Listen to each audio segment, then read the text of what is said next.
ni? Anak kita kena colek. Kau tahulah nasib kau kejap lagi. Kita tak boleh terlalu senang berputus asa dengan pelajar-pelajar kita. Sebab itulah Cikgu Khairul berjaya.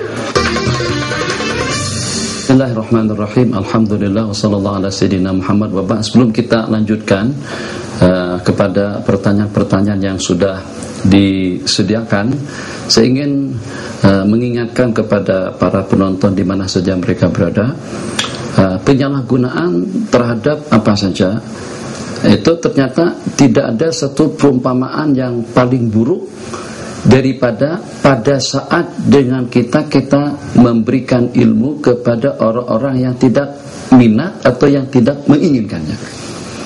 Kita salah gunakan duit sehingga kita berikan kepada orang yang tidak mustahak. Salah memang, tapi perumpamaan daripada Al-Quran dan hadis tidak terlalu teruk. Kita salah dalam menggunakan tenaga, kita salah dalam menggunakan jabatan, kita tersalah dalam menggunakan wibawa dan pengaruh, kita salah dalam menggunakan nikmat yang Allah bagikan. Kesemuanya tidak seperti pada saat kita tersalah dalam menggunakan atau menyampaikan ilmu kepada orang-orang yang tidak menginginkannya.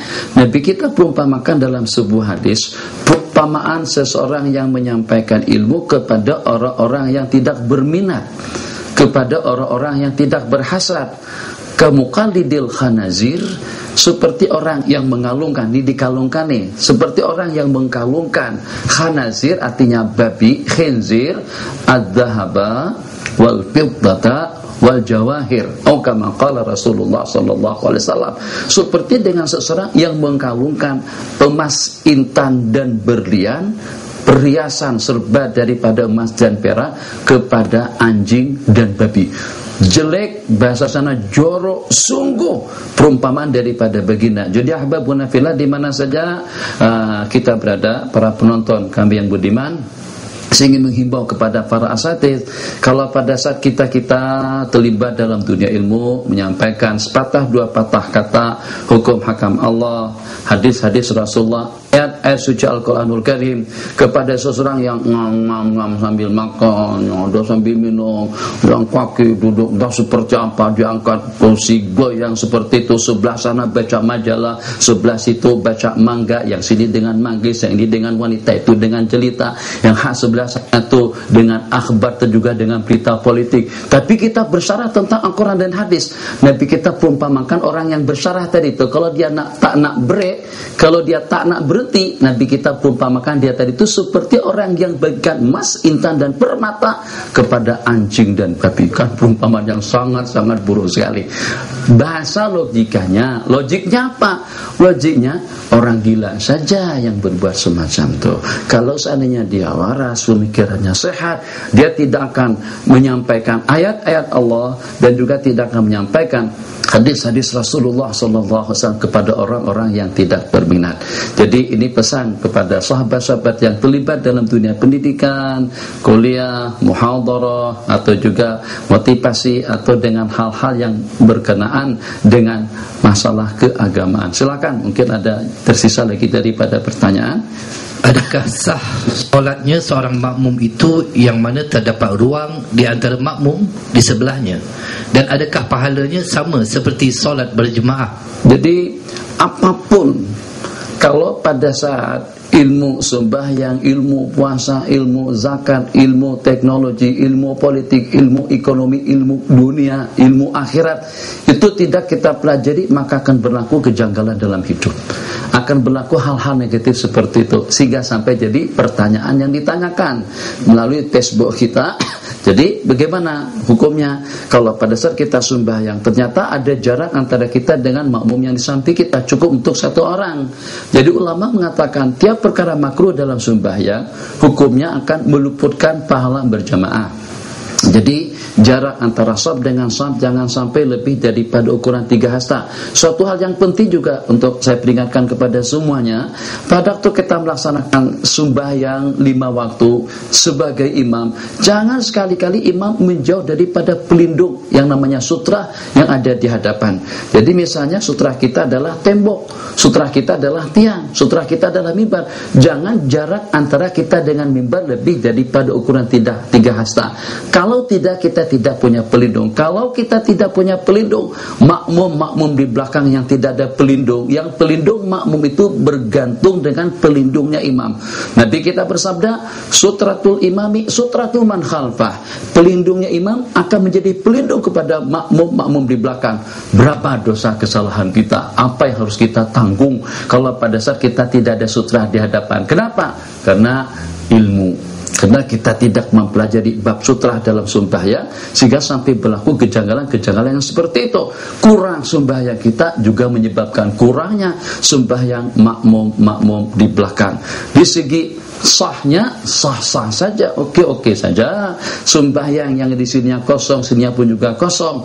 Akan tetapi karena ketidakadanya kesediaan daripada yang samping untuk berapat dengan kita, atau kita tidak mau berapat kepada yang di sebelah kanan kita atau kepada yang di sebelah kiri kita, mengakibatkan kita tidak mendapatkan pahala berjamaah yang 27 kali ganda. Sah sembahyangnya tapi tidak mendapatkan pahala berjamaah. Bismillahirrahmanirrahim.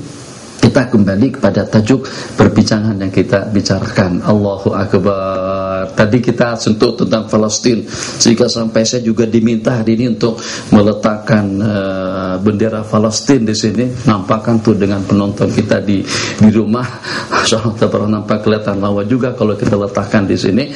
Jadi tentang Palestina. Kira-kira siapa yang bersedia untuk jadi tentara sukarelawan? Bang bersedia tak? Perang senjata melawan Israel, yang mungkin barangkali mungkin Allah takdir kita dalam 3 pertemuan kita selamat, tapi pada pertemuan yang ke-6 inna lillahi wa inna ilaihi rajiun. Kenapa? Karena kita nak mendapatkan pahala syahadah di jalan Allah. Ternyata kita mendapatkan peluang. Oke, untuk saudara-saudara kita di Palestina, kita bantu dengan harta dan doa. Untuk diri pribadi kita, agar kita boleh bersaing dengan mereka nanti pada hari kiamat, mereka mendapatkan pahala syahadah karena melawan musuh. Sahabat Nabi kita sudah jelas dan pasti, kita juga mau mendapatkan pahala syahadah. Nabi kita bersabda, idza mata talibul ilm, apabila orang yang menuntut ilmu itu meninggal dunia, bahwa syahid, dia akan mendapatkan pahala syahadah. Jadi usaha Tuan Haji, pokoknya kita berjanji di hadapan Allah Jalla wa'ala, selama jantung kita masih berdenyut, selama dengan nyawa kita dikandung jasad, kita berjanji untuk kita menjadi talibul ilm, penuntut ilmu, membela kebenaran, humatan, menjadi pembela dan perisai kepada agama Allah. Dan kita akan senantiasa memposisikan diri sebagai talibul ilm, sebagaimana istilah yang diistilahkan oleh ulama, minal mahdi ilal lahdi, daripada buayan sampai kepada liang lahat. Untuk apa? Supaya pada saat Allah cabut nyawa kita nanti, kita akan mendapatkan pahala syahadah di sisi Allah. Nabi kita bersabda dalam sebuah hadis, man kharaja fi talabil ilm kana kafaratan lahu lima madha. Barang siapa pergi keluar untuk menuntut ilmu pengetahuan, maka itu akan menjadi penghapus terhadap dosa-dosa kesalahan yang telah dilakukannya. Bagaimana tidak? Ya Allah, kalau seandainya dengan sesaat waktu kita dengan beberapa keutamaan, kelebihan pahala menuntut ilmu, kalau tidak tergugah juga, memang patut manusia tadi itu kita takbirkan 4 kali takbir dan kita kuburkan hidup-hidup. Kalau tidak hidup juga semangatnya. Kata orang Arab, mafish faidah, udah tak ada faidah.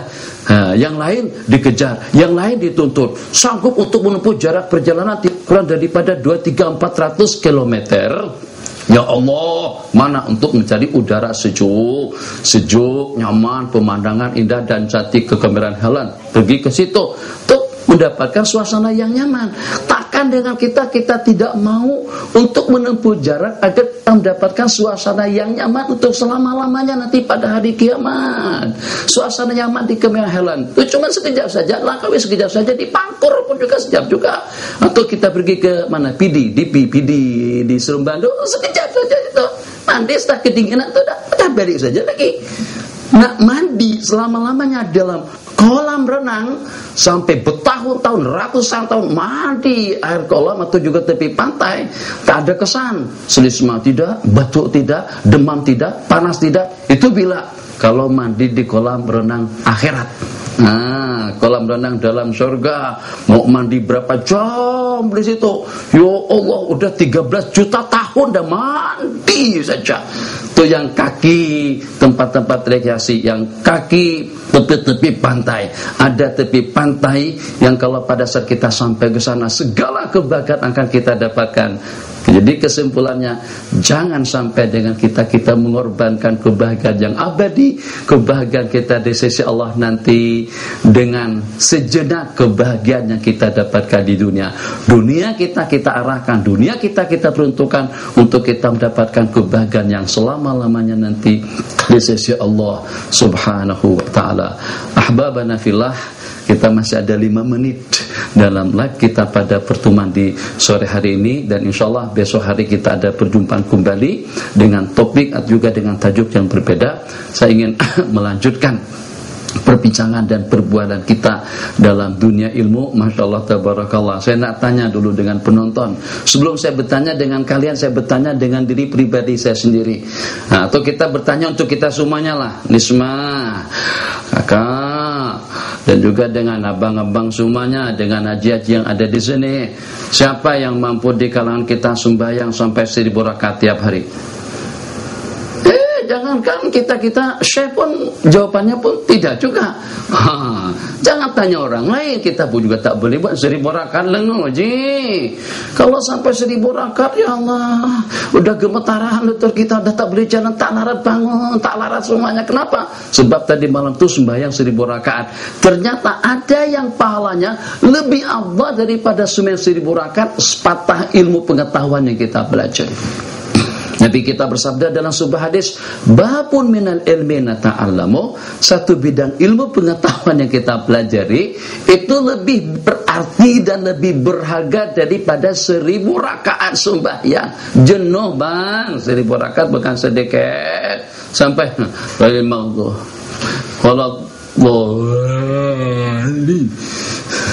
itu baru rakaat yang ke-39, belum rakaat yang ke-300 lagi. Dah macam tuh keadaannya.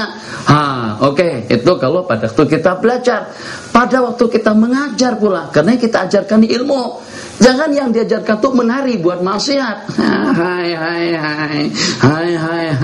Akhirnya makmum ramai di belakang. Nabi kita ajarkan kita berdoa, waj'alni lil muttaqina imama. Jadikanlah aku imam kepada orang-orang yang bertakwa. Kalau kita menjadi imam kepada orang-orang yang bertakwa, berarti imam dalam kebaikan. Imam untuk memberikan anugerah nikmat, anugerah maghfirah, anugerah rahmah, anugerah maghfirah, anugerah surga di sisi Allah Jalla wa'ala. Hidup ini bukan murah. Hidup ini adalah nikmat. Umur itu bukan murah. Umur itu adalah modal kita untuk kita mendapatkan kebahagiaan yang abadi nanti di sisi Allah Jalla wa'ala. Nah, dengan yang mengajar pula, rupa-rupanya yang walaupun guru dan murid, al-mudarris dengan ad-daris, yang mengajar dan juga yang menerima. Jadi dua tadi itu Nabi kita sabdakan, syarikani fil khair, berkongsi dalam kebaikan. Tapi ternyata habuan untuk orang yang belajar, Nabi kita perumpamakan lebih afdal daripada sembahyang 1000 rakaat. Wa babun minal ilmi nu'allimuhu, dan satu bidang ilmu pengetahuan yang kita ajarkan, ahabbu ilaina, lebih berarti di sisi kami daripada 100 rakaat. Mudah-mudahan ahbabana fillah, dengan pertemuan kita yang kira-kira dalam 30 atau 40 menit tadi itu, kita berazam dengan niat dan juga berazam dengan cadangan dan rencana, dan memohon kemudahan daripada Allah agar Allah bukakan pintu hati kita, agar kita senantiasa selalu berada di majlis-majlis yang senantiasa dikerumuni oleh para malaikat-malaikat Allah. Biasanya kalau kita sering tengok kalau tak percaya kawan-kawan semuanya, sedikit saya mau mengisikan pengalaman setengah menit aja, tak lama mana. Jadi karena saya sering tengok Camry, kalau buka majalah tengok Camry berapa harganya di Malaysia, Kalau di Indonesia, tengok Camry berapa harganya di Indonesia, yang baru berapa, yang second berapa, yang model ini berapa. Karena sering tengok, akhirnya Allah mudahkan juga untuk kita memilikinya. Sekarang saya sudah punya Camry tahun 2006. Macam tu juga kalau kita senantiasa berada di kebun-kebunan surga, Riyadul Jannah, selalu ada di kebun-kebunan surga, selalu ada di majlis-majlis zikir, selalu senantiasa ada di majlis-majlis ilmu, akan Allah mudahkan untuk dia mendapatkan surga nanti pada hari kiamat. Hadza wabillahi taufik. Insyaallah kita berjumpa kembali di lain kesempatan. Wassallallahu ala sayyidina Muhammad wa ala alihi wa sahbihi wasallam. Alhamdulillahirabbil alamin.